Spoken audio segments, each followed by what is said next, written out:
The whole town of Dusty Creek knew that Jeremiah Donnelly had been refused by 3 women, and they whispered about it in the same breath. They used to talk about summer droughts and cattle prices like it was simply one more unfortunate fact of life on the Texas frontier. It was the spring of 1878, a time when the cattle drives were beginning to wind down, and settlers were staking their futures into the red dirt of the Texas Panhandle, with the desperate optimism of people who had nothing left to lose. Dusty Creek sat along the edge of a wide, flat plain where the wind moved the dry grass like the surface of a restless sea, and the sky at sunset turned the color of hot iron cooling in a blacksmith's pail. It was not a beautiful town in any conventional sense of the word, but it had a post office, a general store, 2 saloons, a church with a crooked steeple, and enough stubborn, sun-weathered people to make something resembling a community. Jeremiah Donnelly was 29 years old, broad-shouldered, and possessed of a jaw so square and serious that it looked like it had been hewn from the limestone bluffs that lined the creek to the east. He ran a cattle ranch 3 miles outside of town, a modest but respectable operation that his father had started and that Jeremiah had inherited at the age of 22 when a late-season blizzard took both his parents in the same week. He had spent the 7 years since then building that ranch into something his father would have been proud of. He had a house with 2 full bedrooms and a parlor. He had a barn that did not leak. He had 1,500 acres of pasture that he worked with 2 hired hands, a cantankerous old Mexican vaquero named Tomas who had been with the Donnelly family since before Jeremiah was born, and a young man from Missouri named Hank who had shown up one summer asking for work and had never left. By every reasonable measure, Jeremiah Donnelly was a man worth marrying. He was steady, he was honest, he owned his land free and clear with the deed kept in a tin box under his bed, and he was, in the private opinion of several of Dusty Creek's female residents, not at all hard to look at. And yet the 3 proposals lay behind him like a trail of small disasters, each one a little more humiliating than the last, and collectively they had given the bachelor rancher a reputation in Dusty Creek that was equal parts pitiful and comic. The first refusal had come from Clara Hutchins, the schoolteacher's daughter, who had been kind enough about it but had told him plainly that she intended to go east to study music at a conservatory in St. Louis, and that she had no intention of spending her life mending fence posts and chasing cattle. She had gone east. She had not come back. Jeremiah had wished her well with genuine sincerity, though the sting had lasted longer than he liked to admit. The second refusal had come from Nell Beaumont, the widow of a cotton farmer who had died owing more debts than he left behind. Jeremiah had thought Nell practical and warm, and he had admired the way she managed her small house and raised her son alone with such matter-of-fact dignity. He had been wrong about the nature of her feelings for him. She had looked at him across her kitchen table when he asked, and she had said, with the greatest possible gentleness, that she thought of him like a brother, and that it would not be fair to either of them to pretend otherwise. She had since married a hardware merchant from Abilene and seemed perfectly content. The third refusal was the one that truly made people in town lower their voices when they mentioned it. Jeremiah had proposed to Loretta Vance, the daughter of the biggest landowner in the county, at the spring social in the Grange Hall, in front of approximately 45 witnesses. Loretta had turned the color of a ripe peach and announced, loud enough for every person in that hall to hear, that she was already engaged to a banker from San Antonio and had been for 3 months, and that she could not imagine what had given Jeremiah the idea that his attentions were welcome. He had stood in the middle of that dance floor with his hat in his hands while 45 people pretended to look at the ceiling, and that particular memory was the kind that followed a man home at night and kept him staring at the dark ceiling of his bedroom for longer than was good for him. After that, Jeremiah Donnelly had quietly resolved that he was done proposing to women. He had the ranch. He had the land. He had Tomas and Hank for company, and an old hound dog named Pepper who slept on the porch and never once made him feel foolish. He did not need a wife. He was perfectly fine on his own. He told himself this with great conviction, approximately 4 times a day, and believed it almost entirely. The stage from Amarillo came through Dusty Creek every Tuesday and Friday, stopping at the post office to exchange mail and occasionally disgorging travelers who had found themselves in the Panhandle by choice or by circumstance. On a bright Tuesday morning in the middle of April, Jeremiah had ridden into town on his gray gelding rascal with the simple intention of picking up a part he had ordered for his windmill pump. He was not looking for anything else. He was absolutely not looking for a woman. He collected his package from old Pete at the hardware counter, exchanged a few words about the weather and the price of beef, and was on his way back out through the door when the Amarillo stage rattled to a stop outside, and he very nearly collided with a woman coming through the door from the outside. He caught her by the shoulders before she could fall backward off the step, and she caught a fistful of his shirt front with both hands, and for exactly 3 seconds they stood there like two people who had been swept together by a current, both of them startled and slightly breathless, and looking directly at each other from a distance of approximately 4 inches. Her eyes were the green of creek water in deep shade.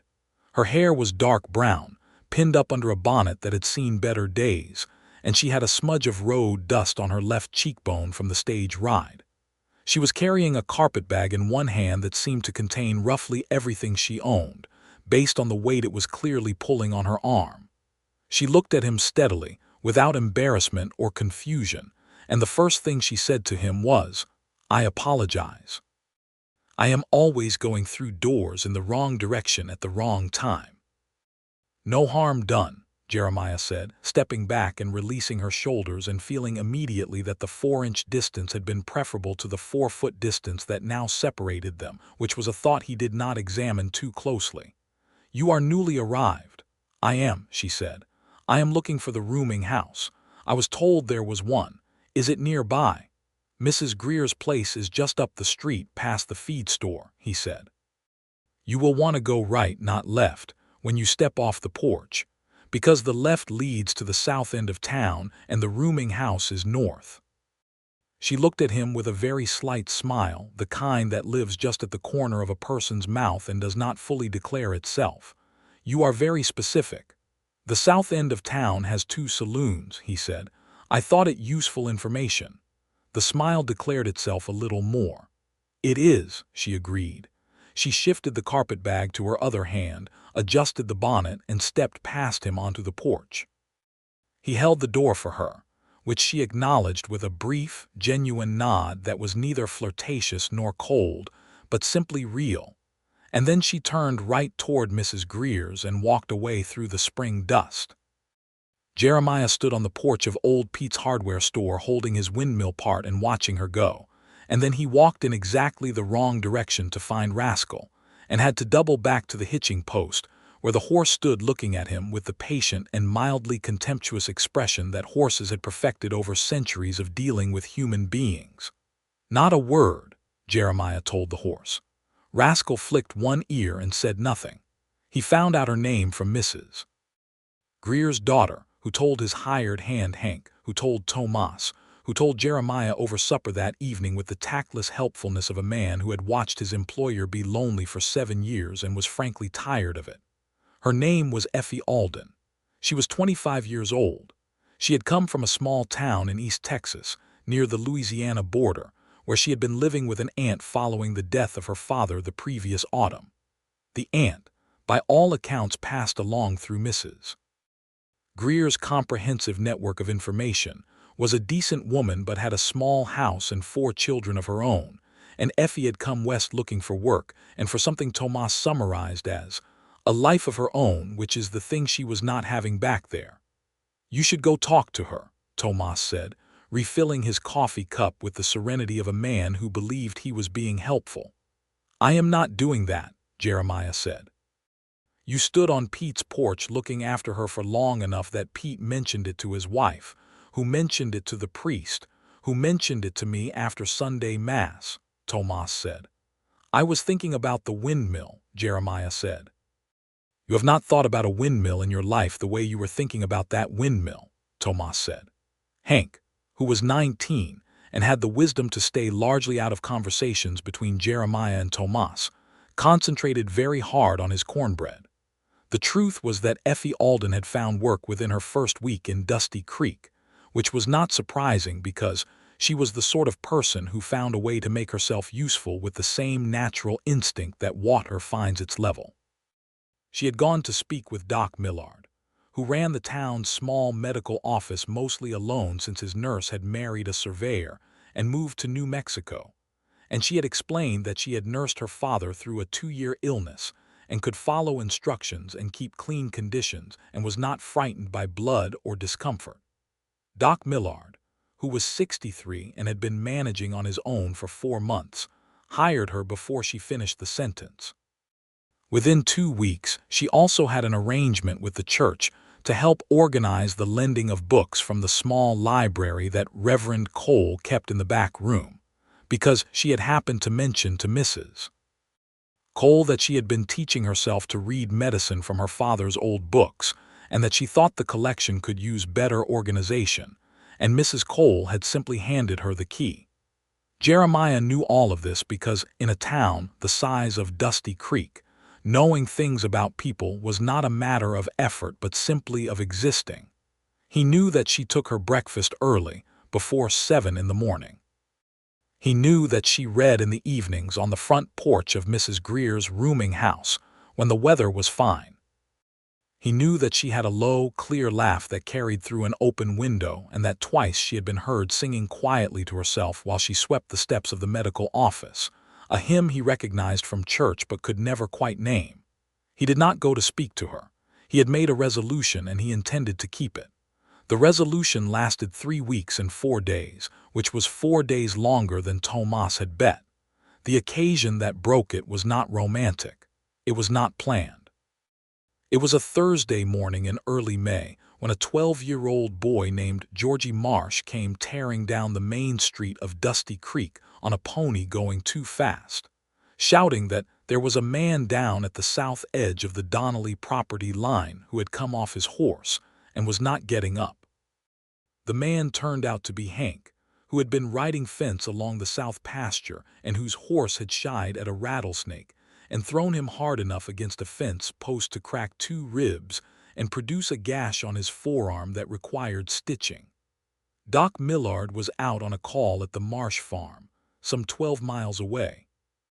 Effie Alden was in his office, alone, cataloging his medical supplies when Jeremiah came through the door carrying Hank on his back like the young man weighed nothing, which he nearly did. She did not flutter or exclaim.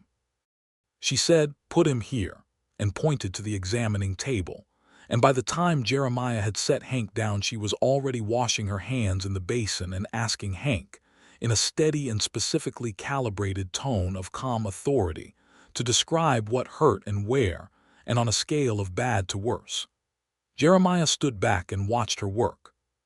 She cleaned the gash with carbolic solution without wasting a single motion, threaded the suture needle with quick confidence, and talked to Hank the entire time in a conversational way that kept the young man from thinking too hard about what was happening to his arm. She wrapped the ribs firmly and told Hank he needed to stay flat for 2 days minimum, which Hank immediately protested.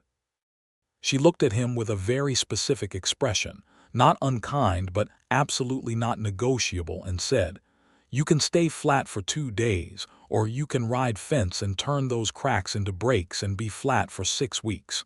Tell me which you prefer and I will adjust the bandaging accordingly." Hank stayed flat. When it was done and Hank had been settled on the cot in the back room with a cup of willow bark tea, Effie washed her hands again and turned to find Jeremiah still there. He had not meant to stay. He was aware that staying had not been strictly necessary once Hank was on the table. "Thank you," he said, because it was true and it was the right thing to say. "He needs rest and no lifting," she said. "Can you manage the fence work without him for a few days?" "Tomas and I have managed worse," he said. There was a brief pause in which neither of them spoke, and the quiet of the room filled up with the sound of the morning outside, a wagon going past, the distant sound of hammering from somewhere, the ordinary music of a small western town at work.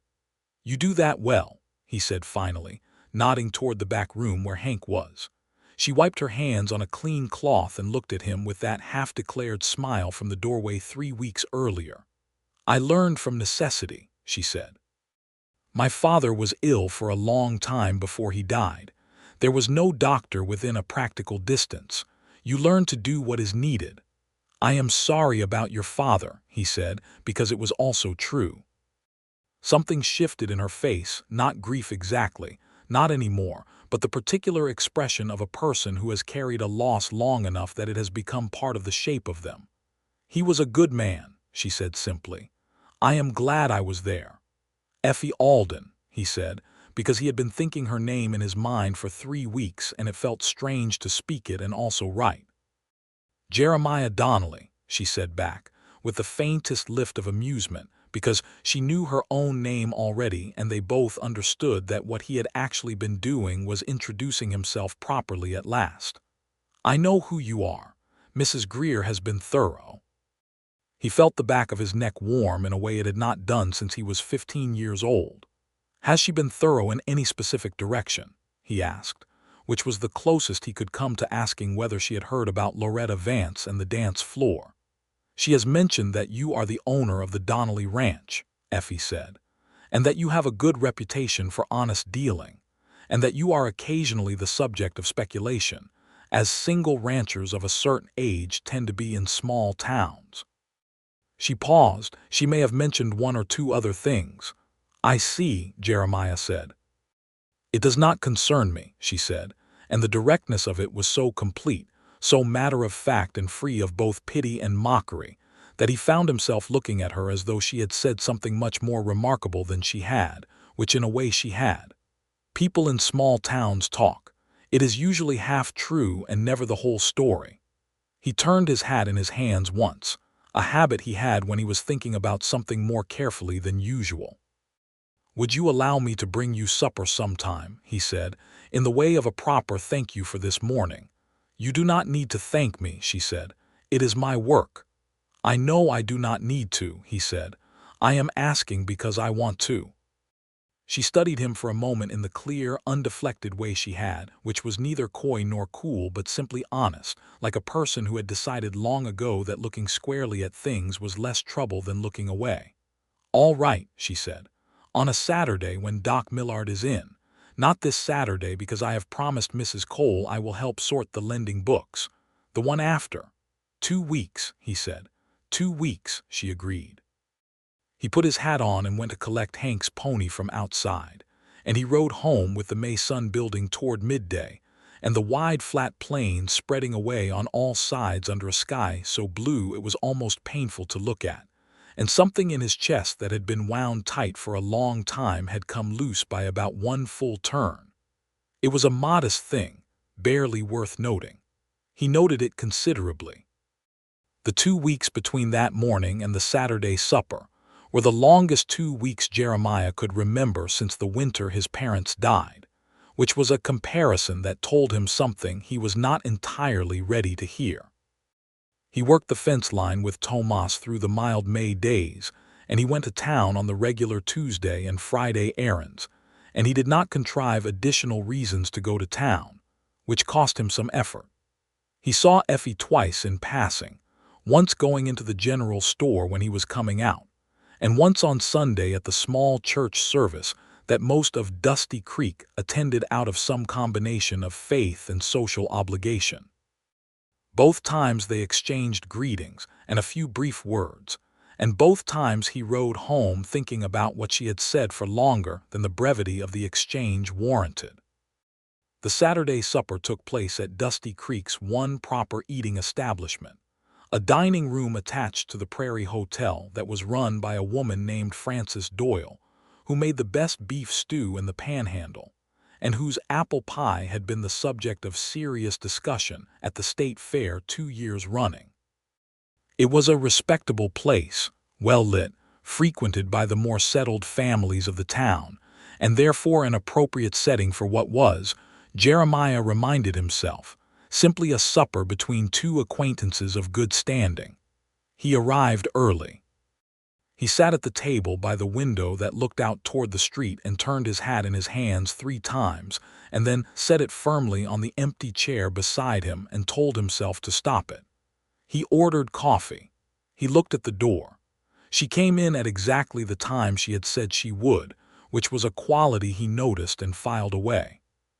She had exchanged her work dress for a simple gray-blue dress that was neither fine nor shabby, but fit her in a way that suggested it had been made for her specifically. And her hair was pinned up more carefully than on the morning at the medical office. And she had left the road-dusty bonnet behind in favor of nothing at all, which meant the lamplight in the dining room caught the dark brown of her hair and turned it the color of chestnuts. He stood when she came in because his mother had raised him to stand when a woman entered a room, and he saw the slight surprise in her expression before she smoothed it away. "You are prompt," she said, sitting down across from him. "I was early," he admitted. "I was nervous." It was a much more honest thing to say than he had planned to say, and it landed in the air between them with a clarity that changed the register of the entire evening. She looked at him with the steady Creekwater eyes, and something in her expression warmed in a way that was very quiet and very significant. "So was I," she said. "I changed my dress twice." He smiled at her, a real one, the kind that he did not always have easy access to. She smiled back, the full version, no longer kept in the corner of her mouth, and for a moment they simply sat in the warmth of having been honestly nervous about the same thing at the same time, which is one of the better forms of human connection available in a world that generally does not make things easy. Francis Doyle brought the beef stew and the cornbread and kept a diplomatic distance, though Jeremiah was aware of her casting satisfied glances in his direction at intervals. The whole town, he suspected, was watching this supper happen from various angles, which was the tax levied on every private moment in a small community. What he had not expected, or perhaps what he had expected and hoped for but been afraid to count on, was how easy it was to talk to her. Not easy in the shallow sense, not easy in the way that talking to someone at a social gathering was easy, where you skimmed across the surface of things and went home knowing nothing. Easy in the way of two people whose minds happened to move at a similar pace, who were both interested in the world beyond the narrow strip of it they happened to occupy, who both preferred a direct sentence to an elaborate one, and were both, if pressed, more comfortable with honesty than with performance. She asked him about the ranch, but not in the polite passing way of someone who felt obligated to show interest in a man's work. She asked specific questions: how he managed water rights in the dry season, whether the introduction of barbed wire fencing was changing the way ranchers dealt with each other, what he thought about the Texas and Pacific Railroad coming through, and what it would mean for the cattle drives that had defined this part of the country for the better part of a decade.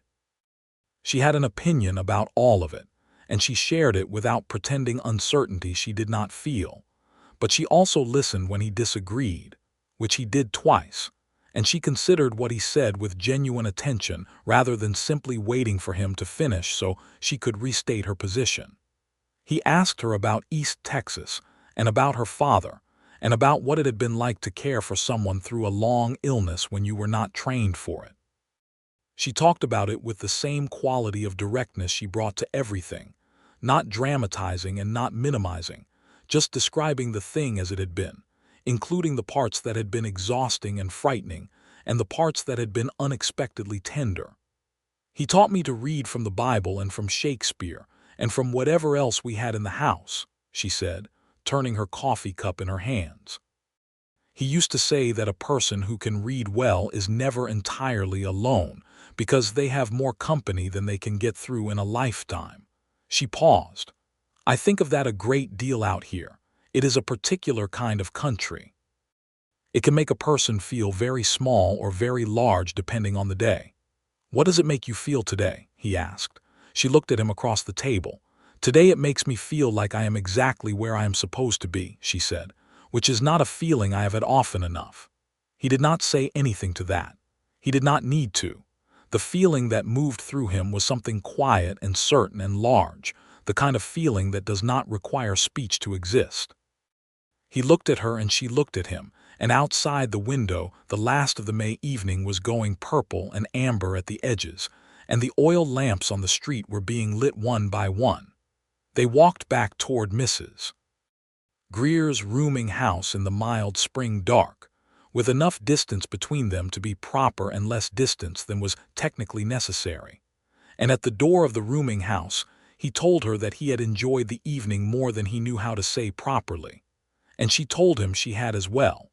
And she went inside, and he walked back to where Rascal was tied at the hotel and stood beside the horse for a moment in the dark street.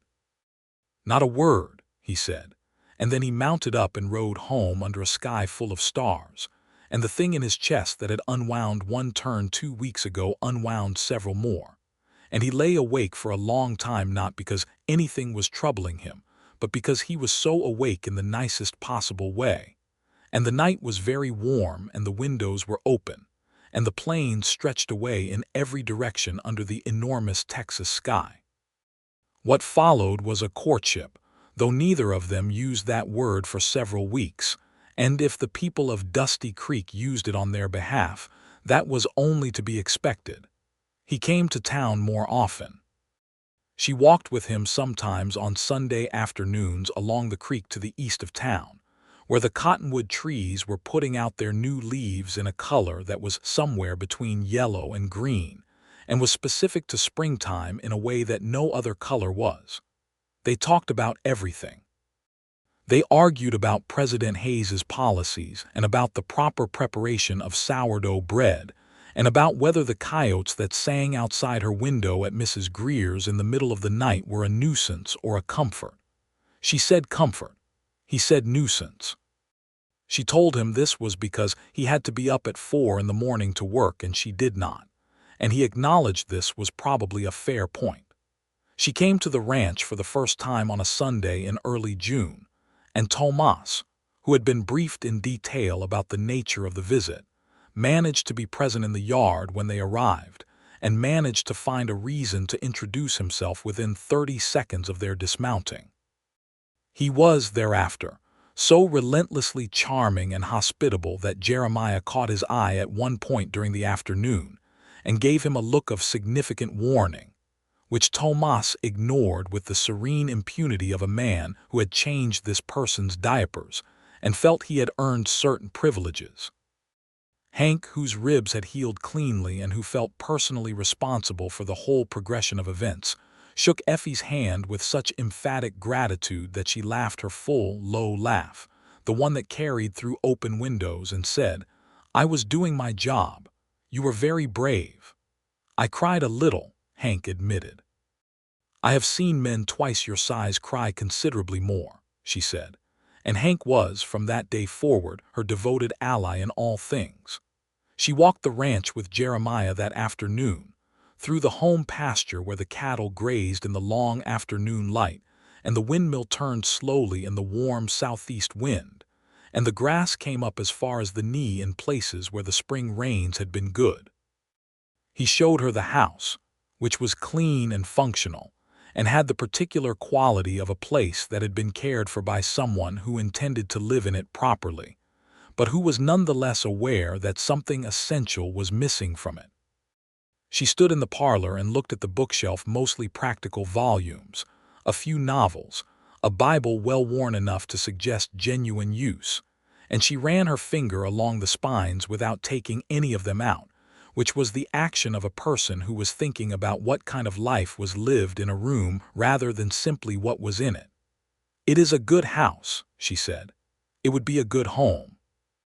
The distinction she drew was deliberate, and they both heard it, and neither one of them addressed it directly yet, which was also deliberate, because they were both people who understood that certain things needed to arrive in their own time rather than being forced.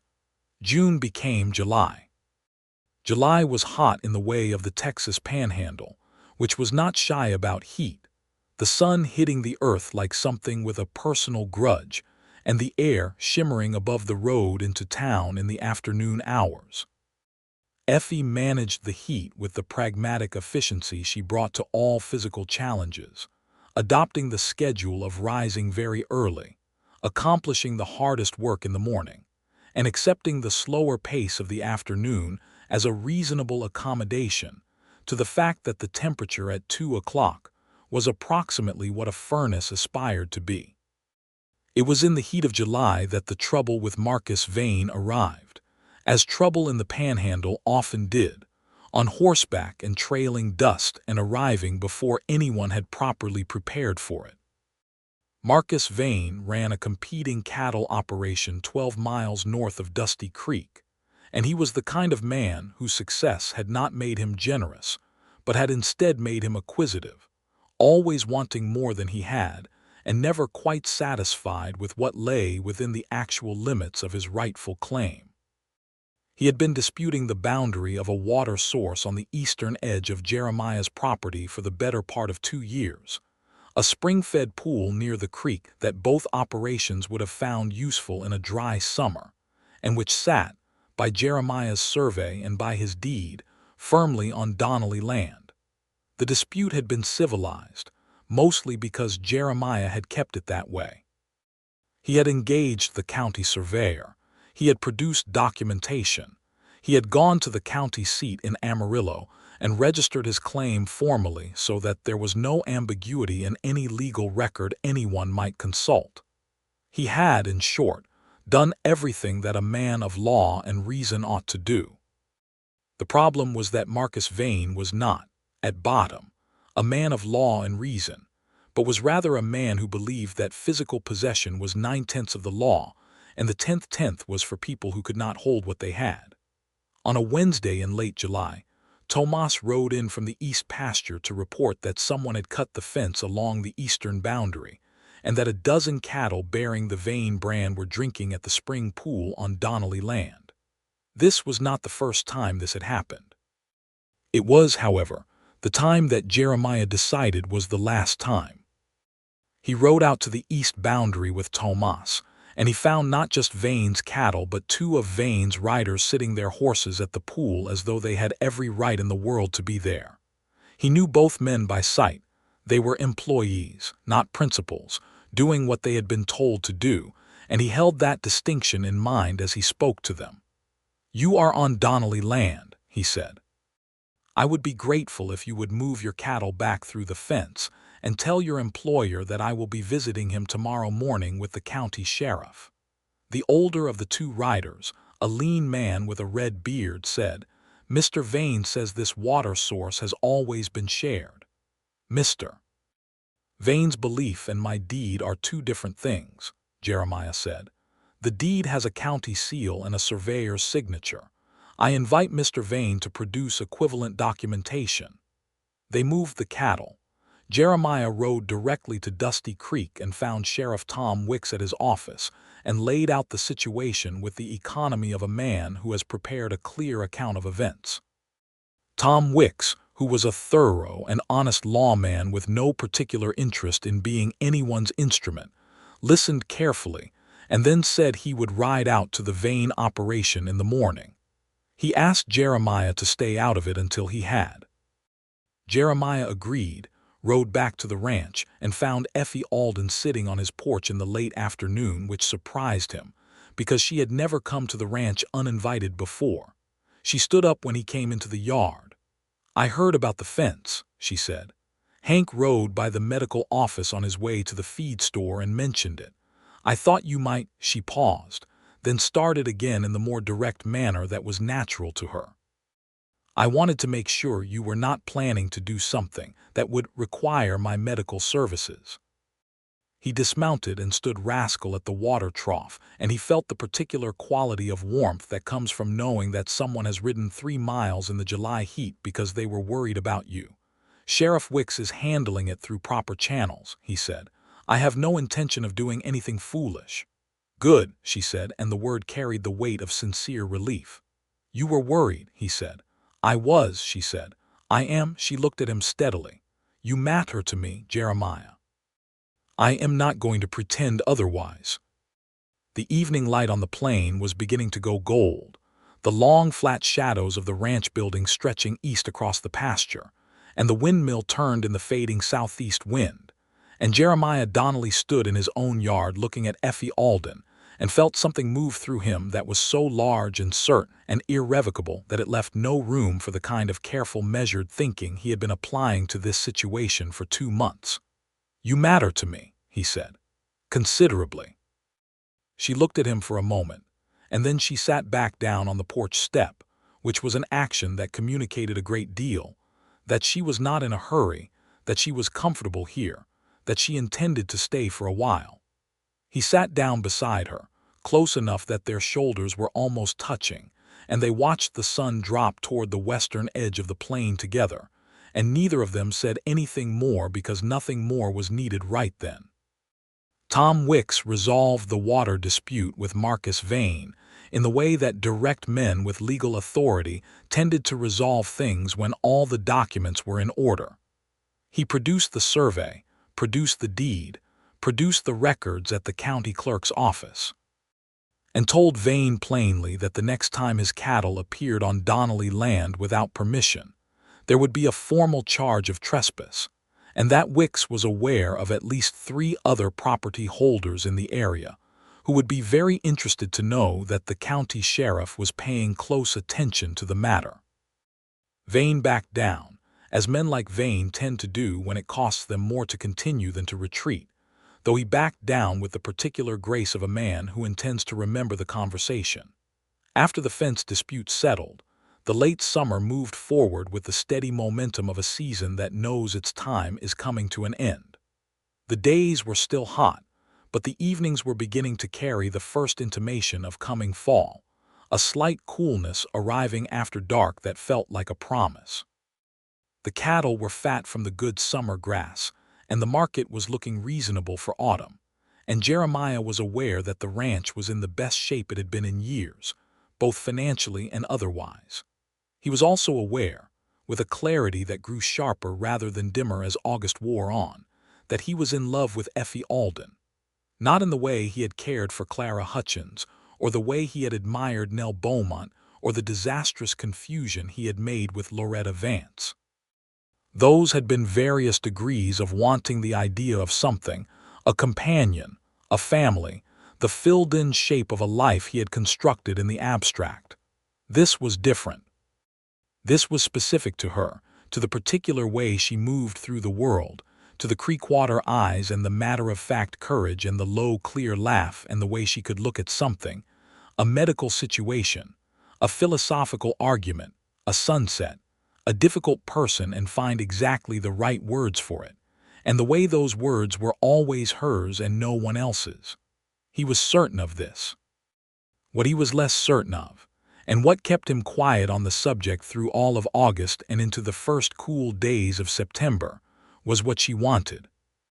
Not because she was cold or unclear, but because she was at a specific point in her own life where the wanting mattered in a way it had not mattered for him when he had proposed before, and he could not ask her to want the same things he wanted, and then have the answer be no. He thought about the 3 refusals. He thought about Loretta Vance and the dance floor. He thought about standing there with his hat in his hands and 45 people looking at the ceiling. He was not ashamed of having asked. He had never been ashamed of wanting a life with someone, but the manner in which things had gone before had been, he could admit in retrospect, characterized by a certain failure to pay close enough attention to what the other person actually needed. He had asked without being certain. He had asked from the shape of an idea rather than from the knowledge of a specific woman. He was certain about Effie. He knew her in the true sense of that word. He did not know everything. They had been walking together through these months, and there was a long life's worth of knowing still ahead, but he knew enough to be certain, and the certainty was different from anything he had felt before, and it was the difference that mattered. He asked Tomas about it. Not because he needed permission or validation, but because Tomas had known him since he was born and had the particular wisdom of a person who had seen a great deal and whose opinions, though frequently expressed at inconvenient moments, were generally sound. Tomas listened to the whole thing without interrupting, which was unusual. Then he poured himself a second cup of coffee and said, "She is a practical woman. She will want to know that you are certain and not just that you are hopeful." "I am certain," Jeremiah said.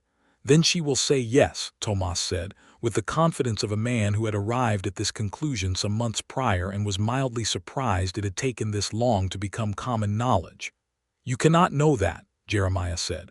"I know that woman," Tomas said. "I have watched her watch you. I am old and I have seen many people fall in love. Some of them fall quietly and some of them fall loud, and she is a quiet faller, but she has fallen, and anyone who is paying attention can see it clearly." Jeremiah was quiet for a moment.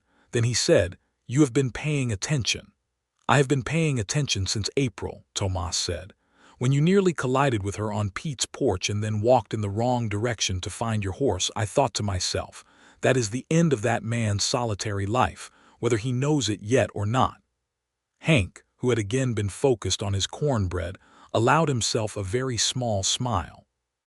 The day Jeremiah chose was a Saturday in mid-September, when the autumn was coming in properly, and the air had the clean, slightly sharp quality of a season that knows what it is doing. He came to town in the morning and went to see Mr. Aldrich at the general store, where there was a small glass case of jewelry that Aldrich stocked alongside the dry goods and the rope and the patent medicines, modest things, not elaborate, appropriate to the economy of a frontier town but made with care. There was a ring with a small garnet stone set in silver, and he looked at it for a long time, and Aldrich, who had the discretion of a man who had been selling personal items to people for 30 years, said nothing and simply waited. Jeremiah bought the ring. He put it in his breast pocket close to his chest, and it stayed there through the morning's errands. He collected the mail. He stopped at the feed store. He drank a cup of coffee at the Prairie Hotel and tasted none of it. The plan, such as it was to call on Effie that afternoon and ask to walk with her along the creek, which was a regular enough occurrence to be unremarkable, and to find the right moment in the course of that walk to say what he had been carrying inside him since sometime in June and rehearsing in various forms since sometime in August. He was walking toward Mrs. Greer's rooming house from the hotel when he passed the open door of the medical office, and he heard her voice inside talking with Doc Millard, and then he heard the door open, and she came out onto the small front porch of the office just as he was passing by. She saw him immediately, and her face did the thing it always did when she saw him, the thing he had learned to watch for without appearing to watch for it, a very slight and very specific brightening, something in the eyes and the set of the mouth that was not performed and could not be manufactured. That was simply what happened to her face when he appeared. "Good morning," she said. "Good morning," he said. "You are in town early," she said. "I had errands," he said. He had stopped walking, which was not part of the plan, but the plan had been theoretical, and she was standing in front of him now in the September morning with the clear autumn light on her face and the garnet ring in his breast pocket, and the distance between the plan and the moment had suddenly collapsed to nothing. "Are you all right?" she asked, because she was watching him with the direct attention she gave everything, and she could see that he was not quite ordinary at this particular moment. "I have something I want to ask you," he said. Something changed in her face. She looked at him carefully. She did not speak. "I know this is not the setting I had planned," he said. "I had planned the creek in the afternoon, and I had something arranged in my mind to say. But I find that the arranged version and the actual moment are not. I find that I cannot wait until the afternoon." He stopped. He started again. "Effie, I have spent this year coming to know you, and the knowing has made me more certain of you than I have ever been of anything, and I think—" "Yes," she said. He stopped. She was looking at him with the Creekwater eyes, clear and steady and warm, and she had said yes, the single word, plainly and without condition, before he had finished the sentence. "I have not," he started. "I know what you are asking," she said. "I have known for some time, and my answer is yes, Jeremiah, it is yes." He stood on the main street of Dusty Creek, Texas, in the September of 1878, with a garnet ring in his pocket and a woman in front of him who had said yes before he finished asking. And he was aware of a stillness inside him that was not the stillness of absence, but the stillness of something having arrived. Something that had been on its way for a long time and had finally gotten where it was going. He took the ring from his pocket. He held it out to her with the kind of simplicity that lives on the other side of ceremony, and she looked at it, and then she held out her hand, and he put it on her finger, and it fit as though it had been made for her, which was either luck or the small grace that the universe occasionally extends to people who have waited long enough. Doc Millard appeared in the doorway of the office behind her, having either been listening or having developed excellent instincts for the timing of significant moments, and he said, "Well, I think this calls for a general announcement," and went back inside to find his hat. The announcement made its way through Dusty Creek with the speed specific to small towns that have been waiting for a particular piece of news. By noon, Mrs. Greer had baked a cake. By early afternoon, Tomas had ridden in from the ranch, having somehow heard about it through the particular frontier telegraph of weather and coincidence, and he stood in front of Effie Alden and took her hands in his weathered ones, and said something to her in Spanish that she could not entirely follow, but that made her eyes bright. Hank had shaken hands so hard it had been mildly concerning. Reverend Cole spoke to them the following Sunday after services about the arrangements for the wedding, and they settled on the second Saturday in October, which was 6 weeks away, and gave them sufficient time to prepare without giving the town sufficient time to turn the preparation into an event so elaborate it would be unrecognizable. The 6 weeks were their own kind of beautiful. There was a great deal to do, the practical details of a life being joined together, the arrangements that needed making, the conversations that had to happen about the ranch and the medical work and what the future was going to look like, and they did all of it together, side by side, in the way that two people who are genuinely suited to each other manage the ordinary business of life, which is to say efficiently and with a certain amount of laughter. She was keeping her work with Doc Millard. She had told him this directly when they spoke about the future, on an evening on the porch of the ranch house, watching the October moon come up over the eastern plain. "I am good at this work," she said, "and Doc Millard needs the help and the people here need the service. I'm not going to stop because I am married." "I never asked you to," he said. "Some men would," she said. "I am not some men," he said, "and you are not some woman, and I have more sense than to ask a capable person to stop being capable on my account." She leaned her head against his shoulder in the moonlight, and he put his arm around her, and the wind came across the plain with the smell of autumn grass in it, and Pepper the hound lay at their feet and snored contentedly. "I am happy," she said, with the specific tone of someone for whom happiness has not always been the default state, and who recognizes its arrival with clear-eyed gratitude rather than taking it for granted. "I want to say that out loud because I think it deserves to be said out loud." "So am I," he said. "Considerably." She laughed the full low laugh, and he felt the vibration of it through his shoulder where her head rested, and the moon climbed the eastern sky, and everything was exactly as it should be. The wedding was on the second Saturday of October, as planned, and if the whole of Dusty Creek attended it, was because the whole of Dusty Creek had been waiting for it since approximately April, when old Pete had observed a rancher walking in the wrong direction to find his horse. Reverend Cole performed the ceremony in the small church with the crooked steeple, and the October light came through the east windows in long amber columns that fell across the wooden pews and the simple altar, and the two people standing at the front of it. Effie wore a dress of deep blue wool that she had made herself with the help of Mrs.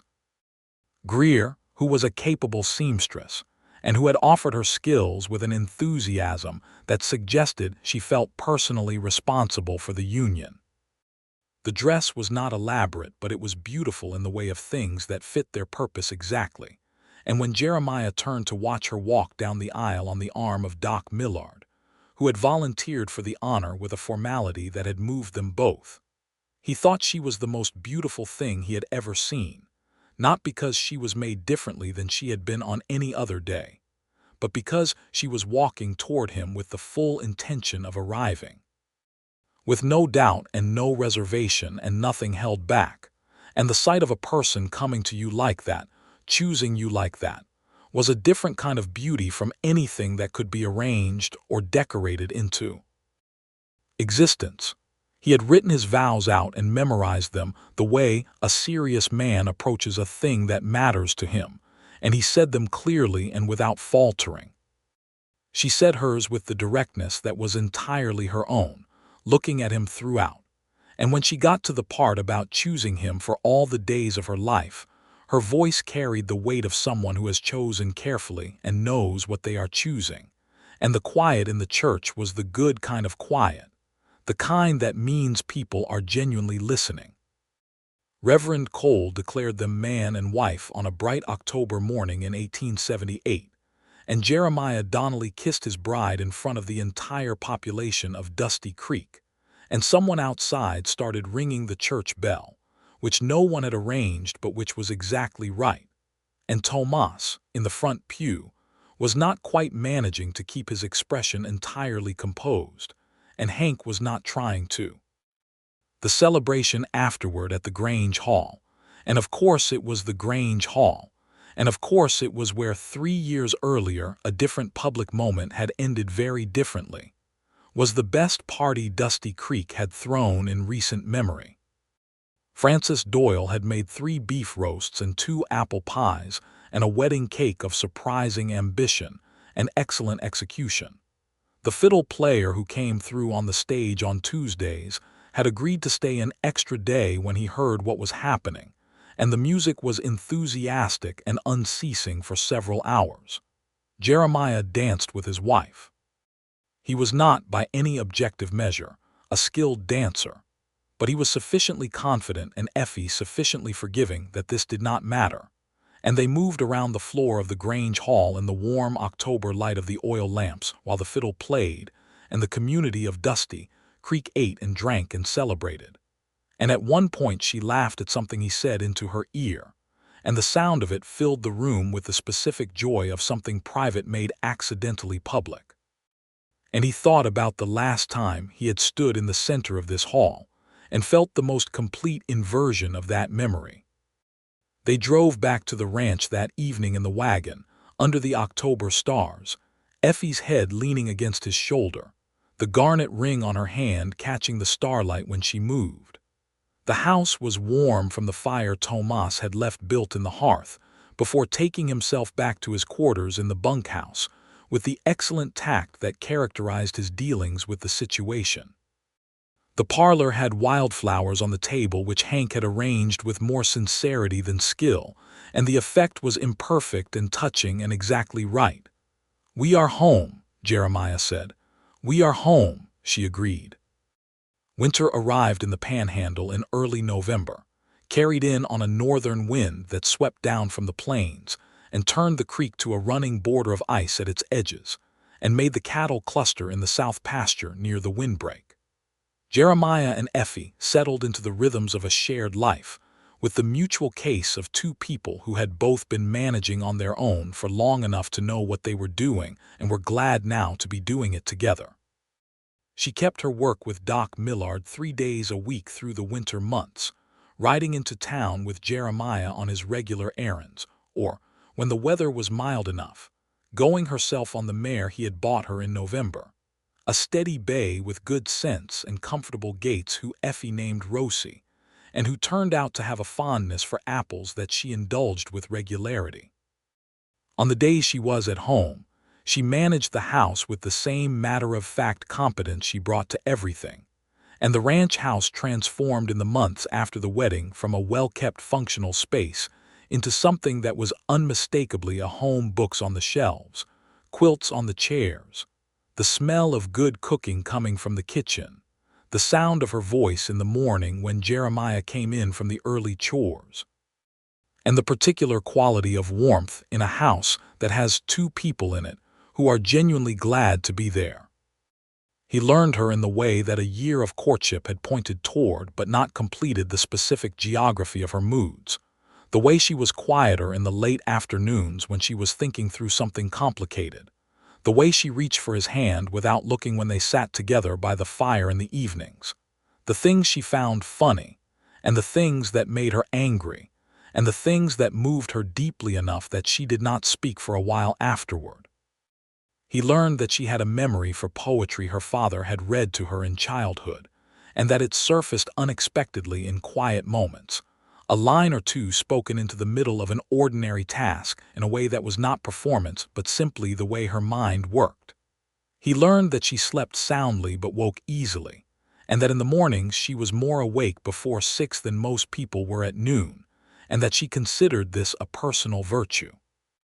She learned him in return the squareness of the jaw that meant he was working through a decision, the way he always turned his hat in his hands when he was nervous, the fact that he found the sound of the cattle in the evening settling oddly comforting and sometimes stood at the fence simply to hear it, the way he was with Tomas, who had been his family for 7 years and whom he treated with the specific combination of respect and affection that belongs to people who have grown up alongside each other rather than having simply arrived in each other's lives. She understood within the first winter the full dimensions of who he was, and what she found there was consistent and genuine, and more than adequate for a lifetime. Spring came back to the Panhandle in March of 1879, and with the spring came the news that Effie shared with Jeremiah on a mild evening in early April, sitting on the porch in the last of the afternoon light, almost exactly a year after the stage from Amarillo had stopped outside Pete's hardware store. She told him directly, as she told him everything without preamble or performance, just the fact and the reality of it, watching his face as she spoke. He went through several things at once: surprise, though in retrospect it should not have surprised him, a kind of awe at the specific weight of what she had said, and then a joy so large and uncomplicated that it arrived before he had time to prepare for it. He took her hands. He said, "Effie."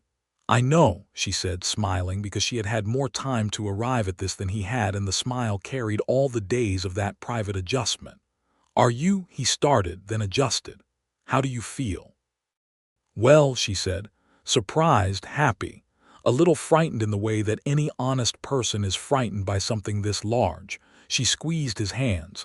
"Mostly happy." "Mostly happy," he said. "I will take that." He told Tomas the next morning before breakfast, while the March wind was still cold and the horses were moving in the pasture in the early light. Tomas listened in silence and then nodded in the slow, deep way of a man receiving news that he regards as the natural conclusion of a long sequence of events, and said, "Your father would have been very glad." Jeremiah did not say anything. He did not need to. The summer of 1879 moved through its months with the ordinary richness of a life that is full and purposeful. Effie continued her work with Doc Millard into the spring and through most of the summer, scaling back as August came, and the August heat sat on the Panhandle like something with bad intentions. She had told Millard about the baby in April, and he had adjusted her duties accordingly: less lifting, more of the administrative work that also needed doing, the cataloging and the bookkeeping, and the correspondence with the medical college in Galveston that she had taken on as a project, and that had resulted in a small but meaningful increase in the quality of the supplies the office kept. The autumn brought the cattle sale and a good price, and it brought the shorter days and the smell of wood smoke and the sound of the wind changing its direction, and it brought, on a cool October night in 1879, the birth of their son. Doc Millard attended, with Tomas pacing the porch in a state that bore close resemblance to actual panic, which he would have denied, and Hank sitting on the fence by the barn watching the lighted windows and composing a letter home to Missouri that was so full of the happiness of the occasion that his mother, when she received it, cried twice. Jeremiah was inside at Effie's head because she had asked him to be there, and because there was no other place he would have been. They named him Samuel Daniel Donnelly, the Daniel for Effie's father, and from the moment he arrived he had his father's jaw and his mother's eyes, which was a combination that many people in Dusty Creek would in subsequent years describe as unfairly effective. In the weeks after Samuel's birth, in the mild and golden autumn of 1879, Dusty Creek demonstrated the best quality of small communities, which is that they take care of their own. Frances Doyle appeared with food. Mrs. Greer appeared with a quilt she had made over the summer in careful anticipation of the event.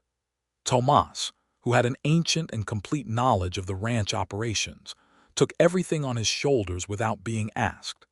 Hank, who worshipped the baby with the uncomplicated adoration of a young man who had grown up as an only child, spent his free hours sitting in the kitchen being useful in whatever way was required and grinning at Samuel with a sincerity that Samuel eventually began to return. Samuel grew with the particular speed of frontier children, who seemed to understand early that the world around them was large and required attention. By the time he was 18 months old, he was trailing after Tomas in the yard with the intense focus of someone conducting important research, and Tomas narrated the activities of the ranch to him in a mixture of Spanish and English that was his natural speech, and that Samuel absorbed with apparent equal interest in both. Marcus Vane, the cattle baron to the north who had contested the water rights, had been quiet since Tom Wick's intervention, as Jeremiah had half expected and half worried he might not remain. It turned out that the source of his quiet was partly the law and partly a change of circumstances.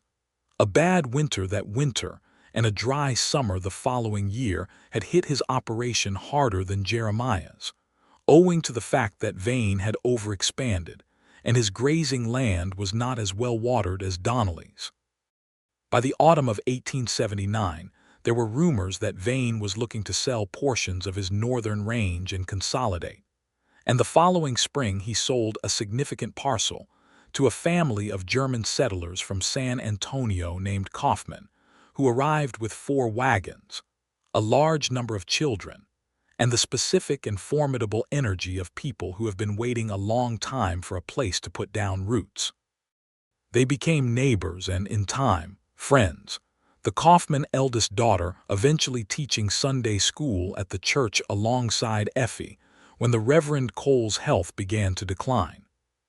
The years moved forward in the way of years that are good, not without difficulty, but with sufficient ballast of joy and purpose and connection to bear the difficult parts without capsizing. The summer of 1881 was dry and hard, as droughts were on the Panhandle, and Jeremiah worried through it with the focused practicality of a man who knows that worry without action is wasted, managing the water sources carefully, moving the cattle between pastures in a rotation that Tomas had advised, and that turned out to be wise. They came through without significant loss, which in a dry year on the Texas plains was its own kind of success. It was in the autumn of 1881 that Doc Millard told Effie he was thinking of retiring. He was 66 years old, and his knees had not been reliable for 2 years, and he had a brother in New Mexico who had been asking him to come and spend his remaining years in a somewhat drier climate. He sat across from her in the medical office on a November afternoon and said it plainly, the way that honest people who respect each other say difficult things. She had known it was coming. She had seen the winter in his bones. She said, "I have been thinking about what comes next for some time." He looked at her. "You are the best nurse I have had," he said. "You are better than a nurse, to be honest. You have the instinct for it. What you have not had is the formal training." "No," she said.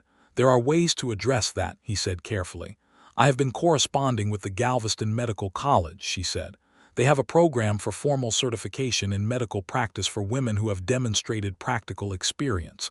It is a correspondence course with a residential examination period. It takes 18 months. He nodded slowly. "You have been planning." "I have been thinking," she said. "Planning requires a conversation with my husband." The conversation with Jeremiah was one of the most important conversations of their marriage, and like most important conversations, it happened at the kitchen table over coffee on a winter evening while Samuel, now just past his second birthday, was asleep in the back bedroom. She laid out the whole of it, the certification program, the residential examination in Galveston that would require 6 weeks away from home, the question of what happened to the medical service in Dusty Creek when Millard retired, the fact that she could take over the practice if she had the formal qualification, the fact that 18 months was a long time to pursue a course of study on top of everything else, the fact that she wanted it with a clarity that was not something she was willing to put away or pretend she did not feel. Jeremiah listened all the way through without interrupting, which was one of the qualities she had come to value most in him, and when she finished he was quiet for a moment and then he said, "You should do it." "It is not simple," she said. "Most things worth doing are not simple," he said. "You can do it. We will manage the 6 weeks in Galveston. Tomas and Hank will be here. Mrs. Greer will help with Samuel. I am not helpless and my son is not fragile." He paused. "And when you come back with the certification, you will be the doctor in Dusty Creek, and you will be exactly what this town needs, and it will be a good thing." She looked at him across the table for a long moment, with the full, clear attention she gave to things she wanted to remember exactly. "You are not like other men," she said, and it was not a compliment in the decorative sense but a statement of fact delivered with precision and weight. "I have been trying to be the kind of man you deserve," he said. "That is the entirety of my strategy." She stood up and crossed the kitchen and put her arms around him from behind and pressed her face against the back of his neck, and he put his hands over hers where they clasped at his chest, and they stayed like that in the warm kitchen in the quiet of their sleeping house, and outside the November wind moved across the Panhandle in the dark. She enrolled in the correspondence program in the spring of 1882. The work was rigorous, and she was grateful for it, grateful for the challenge and the discipline, and the engagement with material that was new and demanding, and that connected her work in the medical office to a framework of understanding that made her better at everything she did. She studied in the early mornings before the house was fully awake, and in the evenings after Samuel was in bed, and Jeremiah kept the house quiet around her studying without being asked, and without making a ceremony of it. Doc Millard stayed through the spring and summer of 1882 to give her time to build toward taking over, slowing down gradually rather than leaving abruptly, which was the kind of thoughtful transition that spoke to the character of the man. He taught her everything he knew about the specific patterns of illness in this part of Texas, the things to watch for in dry summers and wet winters, the long histories of the families in the county, and the particular medical legacies that mattered to know. He introduced her formally to his patients, county by county, as the person who would be caring for them going forward, and if there were those who expressed reservation about a woman in the role, Millard addressed those reservations with a directness that left little room for extended discussion. He left for New Mexico in November of 1882, and Effie Donnelly stepped into the role of Dusty Creek's medical practitioner with the same matter-of-fact authority she had always brought to difficult situations. And the town, which knew her and trusted her after 4 years of watching her work, received her in it with more warmth than skepticism, though there was some of both, and she had been prepared for it. She left for Galveston in February of 1883 for the 6-week residential examination, and the morning she rode out in the stage, Jeremiah stood at the side of the street and watched the coach go, with Samuel on his hip, and Samuel waved at the coach window where she was visible for a moment with her hand pressed to the glass. The 6 weeks were, by Jeremiah's own later account, the longest 6 weeks since the winter his parents died, which was the same comparison he had made about the 2 weeks before the first supper at the Prairie Hotel, and which therefore told a consistent story about what Effie Alden meant to him. He managed the ranch and the house, and Samuel with the complete competence of a man who had been doing hard things alone for years, but he was aware at every meal and every morning and every evening beside the fire of the specific shaped absence of her, the chair across the table, The quiet of the house after Samuel was in bed, the cold other side of the bed. She wrote twice a week, letters in her clear and specific hand, telling him about the examination program and the city and the other women in the course. Two of them from Houston and one from Austin who were remarkable in their own ways, and with whom she had formed the kind of friendship that forms quickly between people who are doing something hard together in an unfamiliar place. She told him about the Gulf of Mexico, which she had never seen before and which she described in a way that made it present in the kitchen of the ranch house when Jeremiah read her letters in the evenings. He wrote back with equal regularity. He told her about Samuel, who had discovered that the old dog Pepper would accept being ridden if approached from the correct angle, and about the state of the spring calves, and about the weather, and about the way the light fell on the eastern plain in the morning, and about the fact that the house was very quiet in the evenings, and that he missed her more than he knew how to write down properly, but that he was trying to write it down anyway. She returned in late March of 1883 with the formal certification in her carpetbag, the same carpetbag she had carried off the Amarillo stage 5 years earlier, and stepped down from the coach onto the main street of Dusty Creek on a warm afternoon in early spring. And Jeremiah was there, and Samuel was there, and Tomas was there, and Hank was there, and it felt like arriving home with the full and specific meaning of that word. Not the absence of elsewhere, but the presence of everything that mattered. Samuel, who was 3.5 and had managed his father's prolonged quiet with the energy of a small person who was not going to waste a good month, threw himself at her with such comprehensive enthusiasm that she had to catch him with both arms and hold him in a way that communicated she was not putting him down again for some time. She buried her face in his dark hair, and Jeremiah watched her with the full and unhurried attention of a man who has been given something extraordinary and knows it. When Samuel consented to stand on his own feet again, Jeremiah took her face in both hands and kissed her right there on the main street of Dusty Creek on a spring afternoon in 1883, and she kissed him back in the way of someone who had been planning exactly this for 6 weeks, and nobody who was watching pretended to look at the ceiling. The medical office reopened under her formal name, E. Donnelly, M.D., and Dusty Creek had its first female doctor, a fact that was noted in a small way in the Amarillo newspaper and in a large way in the lives of the people of the county who needed her. She was busy from the first week, and good at it, and the satisfaction she drew from the work was evident in the way she carried herself and talked about it, the deep satisfaction of a person who has found the full use of what they are capable of. The years continued to add up with the good weight of years well spent. The Donnelly Ranch grew steadily, not dramatically, but in the solid direction of an operation built on sound management rather than risk. Jeremiah had a good eye for cattle and a better eye for the land, and the water rights he had defended against Vane proved their value in successive dry summers when careful water management was the difference between a profitable year and a disastrous one. He developed a reputation in the region as a man who dealt straight, and ranchers from 3 counties away came to him for advice that he gave without condescension and without expecting payment, because it was simply the right thing to do.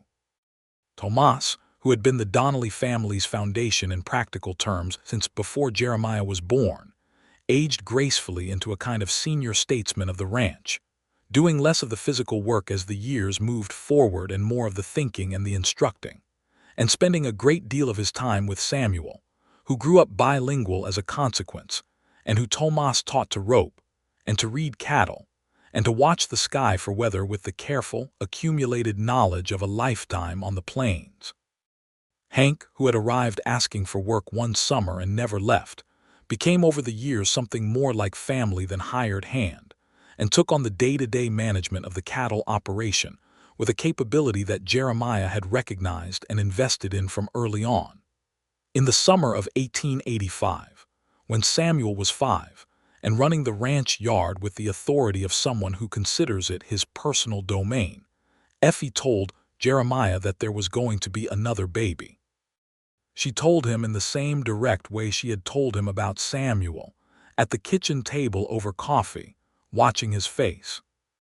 He smiled at her, the real one, the kind that started in his eyes before it got to his mouth, the one she had been collecting since the Prairie Hotel dinner in 1878. "How do you feel?" he asked.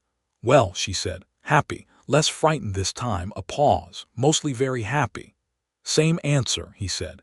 "It seems to work," she said. The second child was a girl, born in February of 1886, and they named her Margaret after Jeremiah's mother. She came into the world with Effie's dark hair, and a set of opinions she began expressing within her first week of life, and never subsequently revised. Samuel, who had been informed of his new role with great care, took one look at her and decided she was entirely satisfactory, which was the beginning of a sibling relationship characterized on both sides by affection and vigorous disagreement, which was exactly appropriate. The family that Jeremiah Donnelly had been trying, by various unsuccessful attempts, to build since his mid-20s had arrived around him in a form that was specific and surprising, and entirely better than anything he had imagined in the abstract. It had arrived not through the idea of a woman but through Effie herself, through the particular combination of her mind and her courage and her directness, and her capacity to choose things fully once she had decided, through the green eyes and the low, clear laugh, and the way she put her hand in his in the evenings by the fire as naturally as breathing. He thought sometimes about the 3 refusals. Not with regret and not with bitterness, which had never been his natural tendency, but with the specific clarity of a man who can see in retrospect how one thing leads to another, and how the road runs in directions you cannot anticipate from where you are standing. Clara Hutchins had gone east and made her music, and that was the right life for her. Nell Beaumont was contentedly keeping house in Abilene, and that was the right life for her. Loretta Vance had married her banker and moved to San Antonio and was, by all accounts, pleased with the arrangement, and even the memory of the dance floor and the 45 witnesses had, over the years, become something he could recall without wincing, which was its own kind of healing. He was glad for all of it.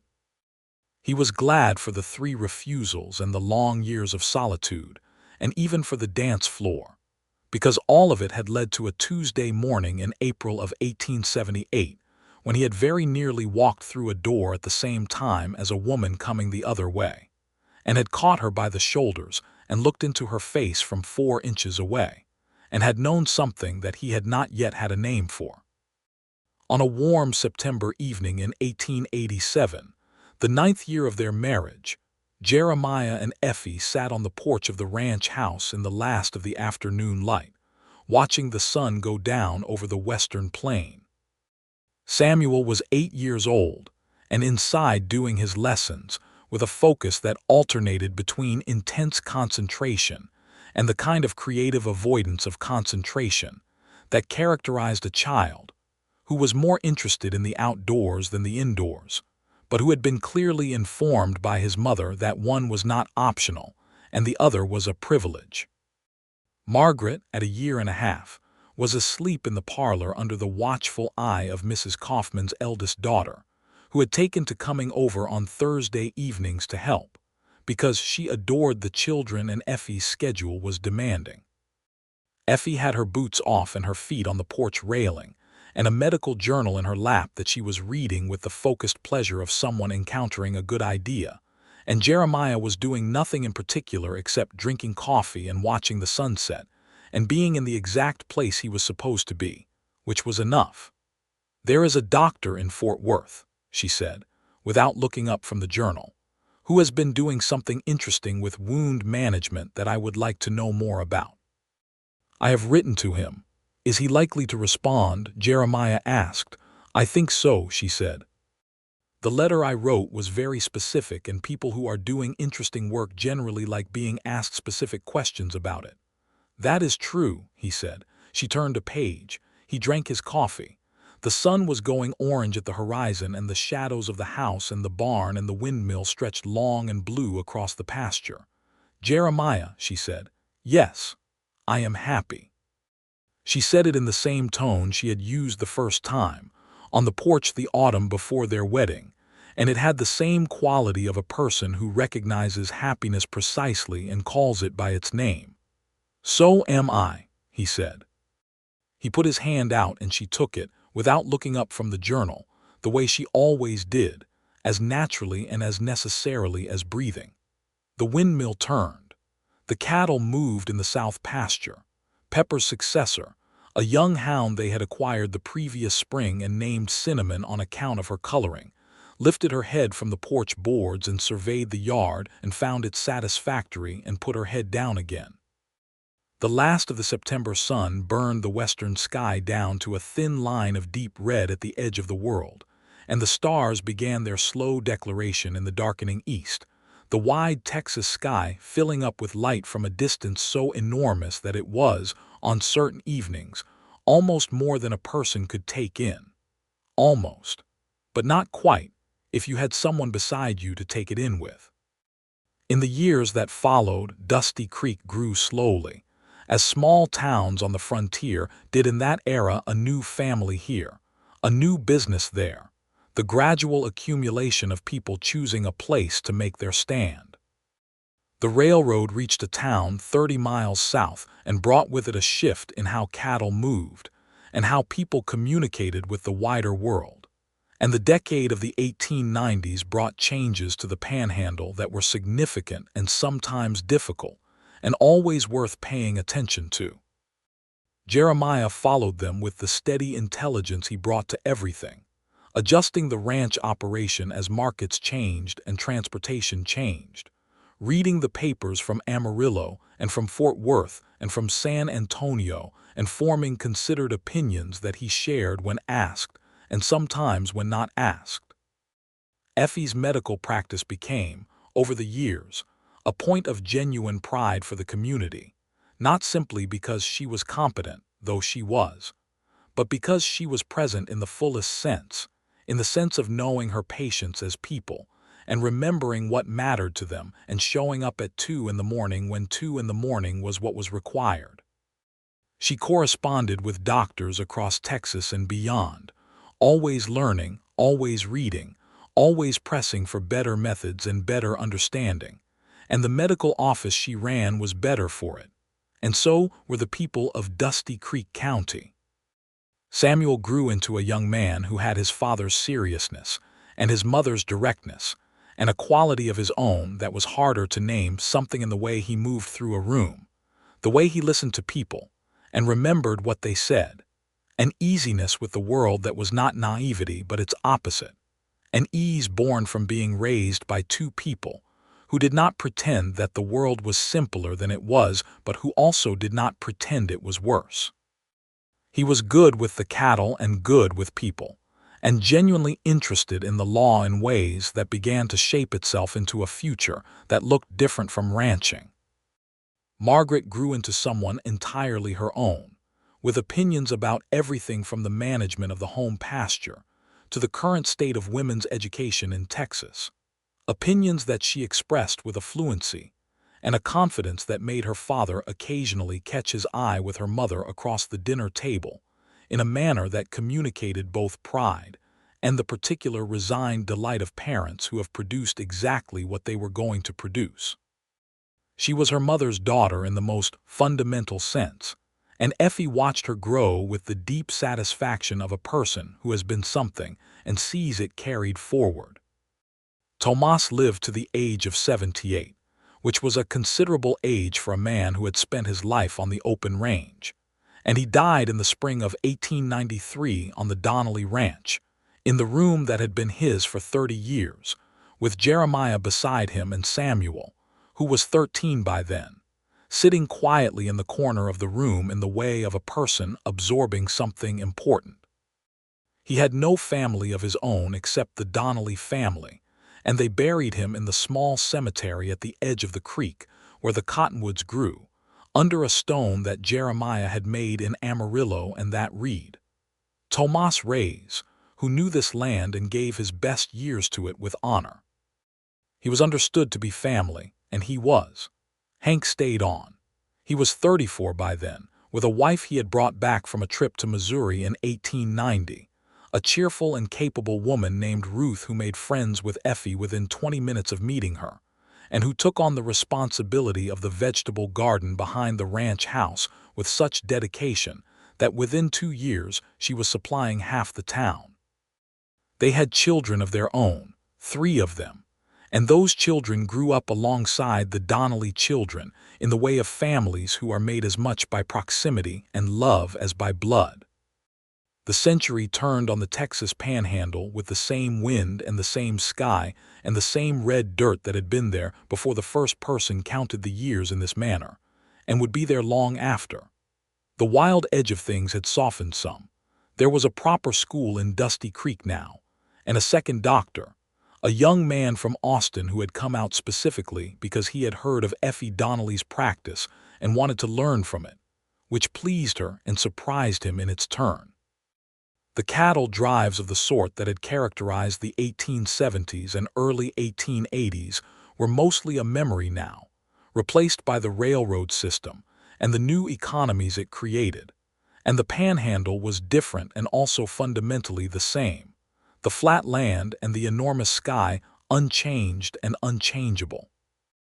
Jeremiah Donnelly was 51 in 1900, still broad-shouldered, still possessed of the square and serious jaw, though the jaw was framed now by lines that the sun and the years and the ordinary weight of a life fully lived had placed there, and he wore them as he wore everything with a certain undemonstrative acceptance. He was a man who had built something worth having and knew it, not because he had been lucky, though luck had played its part, but because he had paid attention to the things that mattered and had had the sense, on a September morning on the main street of Dusty Creek, to say what he meant to a woman who had said yes before he finished saying it. He thought about that moment often and always with the same quality of wonder. She had known. She had looked at him that morning with her complete and undeflected attention, and she had known what he was going to say, not because she was predictable or because he was transparent, but because she had been paying the same kind of attention to him that he had been paying to her, and the sum of all those months of attention had arrived for both of them at the same moment and the same answer, and she had simply said it first. Yes. The single word, plainly spoken, in the autumn light on the main street of a small town on the Texas Panhandle, with the whole future of both their lives balanced in it. On a September evening in 1900, 22 years after the first September evening they had spent together on this porch, Jeremiah and Effie sat in the last of the warm light and watched the sun go down over the western plain. The house behind them was full. Samuel had come home from his studies in Austin for the month, and Margaret was here with the youngest Kaufman boy, who was beginning to be a fixture at their dinner table in a way that did not require much interpretation. And Hank and Ruth were coming for supper later in the week, and the sound of the house was the sound of a house that had been properly lived in for 2 decades and showed it in every good way. Effie was reading, which was where the evenings usually found her. Jeremiah was watching the sky, which was where the evenings usually found him. The garnet ring was on her finger where it had been for 22 years, the silver a little worn now and the stone as red as ever. She looked up from her book and out at the fading light and said, "Do you ever think about when you first came to talk to me, at the medical office that morning with Hank?" "Yes," he said. "I was so glad," she said. "I had been wondering if you were going to." "You might have spoken first," he said. She shook her head. "It was not the time or the place for me to do that in 1878. She said it without complaint, simply as a fact of the time and the world they had been living in, the specific conditions of a particular era and a particular place in history. "But I was glad when you did." "I nearly did not," he said. "I had made a decision that I was not going to do it again." She looked at him with the smile fully declared. "Again," she said, understanding the word in all its particulars. "I was not handling my record well," he said, with the dry self-awareness that was one of the things she loved most in him. "The record was irrelevant," she said. "The right question asked of the right person at the right time is the only record that matters." He looked at her across the porch in the last of the September light, the same light that had been on both their faces 22 years ago when they sat here for the first time together, and he felt the same thing he had felt then, the deep and particular certainty of someone who has found the exact thing they were looking for and knows it without needing to name it further. "You said yes before I finished," he said. "I know," she said. "You have never told me exactly why."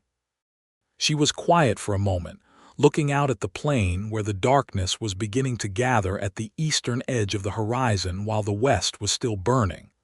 "Because you were certain," she said finally. "Every time you had asked before, from what I eventually understood of it, you were asking from an idea, from wanting the shape of a thing. With me, you were asking from knowing I could see it. It was in every word you said and every word you did not say all those months. And when a person who knows you that well and chooses you that clearly asks you something, you do not make them wait for the answer. You just say it." She paused. "And the answer was yes. It was always going to be yes." The last of the light went from the western sky, leaving the stars to begin their long and patient work. Cinnamon, who was old now but still going, raised her head and let it fall again. Inside the house, Margaret laughed at something Samuel said, and the sound of it came through the open window and settled around them like something that belongs exactly where it is. Jeremiah took his wife's hand. She held it in both of hers, the worn silver ring cool against his palm, and the night came down over the Panhandle with the soft inevitability of all good endings, which are not truly endings at all but simply the place where the telling stops, because the life goes on and on and on, out past the cottonwoods and the spring pool and the low hills to the east, out across the enormous sky under which every story worth telling eventually finds its way home.